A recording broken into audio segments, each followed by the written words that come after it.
avenue Charles de Gaulle à Ouagadougou ce 28 novembre 2017. Alors qu'Emmanuel Macron s'exprimait sur la politique française en Afrique, les étudiants anti-impérialistes se faisaient entendre sans embâche de l'autre côté de l'université Ouaga, un professeur Joseph Kizerbo. Le franc CFA, c'est fini. Nous ne voulons pas que ce soit Macron qui prononce la fin du franc CFA, mais que ce soit nos dirigeants qui prononcent la fin du franc CFA. La gestion de l'Afrique ne concerne plus Macron, ne concerne plus la France. Nous n'avons pas élu Macron. Que Macron gère la France et que l'Afrique soit gérée par les Africains. Que les sociétés françaises quittent l'Afrique, arrivent à prendre l'uranium du Niger pendant que le Niger est dans le noir. Les sociétés prennent le bauxite de l'Afrique pendant que nous n'avons pas l'aluminium, pendant que nous n'avons pas les sociétés pour avoir les voitures. Nous ne voulons plus. Nous voulons aujourd'hui que les sociétés africaines, à capitaux africains, puissent avoir les activités d'exploitation de nos mines en Afrique. Nous ne voulons plus que nos dirigeants signent un seul arrêté ou un seul traité de commerce avec ces Européens. Nous ne voulons plus aller en émigration, nous ne voulons plus aller en esclavage en Libye.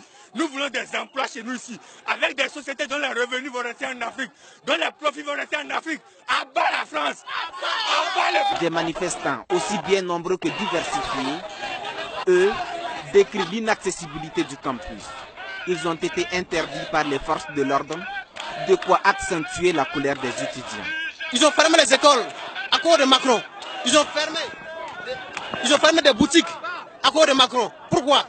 Notre système éducatif là a plus de valeur par rapport à Macron. Macron, quand nos dirigeants partent en Afrique, là, ils sont en Europe, pratiquement en France, ils sont mal accueillis. L'exemple, c'est clair. Quand Roch est parti en France, c'est l'ambassadeur qui vit au Burkina qui est parti accueillir Roch en France. Pour s'adresser à qui? C'est pour laisser les étudiants, non? Mais pourquoi on nous recale ici pour qu'on n'ait pas accès?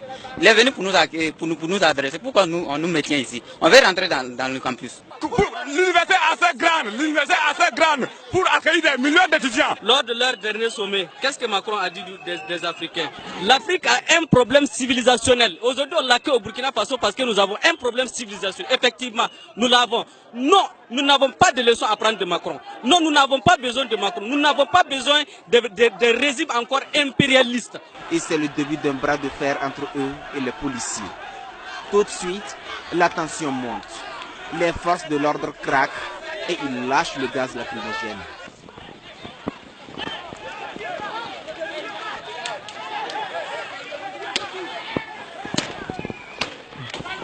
Après la dispersion, les manifestants tentent de riposter.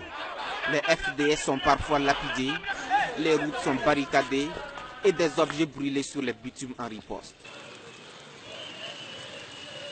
Grâce à l'armada de moyens déployés pour contrecarrer tout débordement, les manifestants ont pu être repoussés. Mais ils maintiennent la pression tout autour de l'université pendant que le président français s'adressait aux autres étudiants.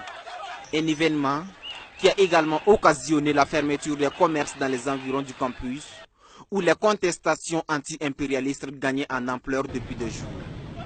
L'avenue Charles de Gaulle, qui passe devant le campus de Zorona, a même été rebaptisée ce 27 novembre, boulevard Thomas Sankara par des étudiants.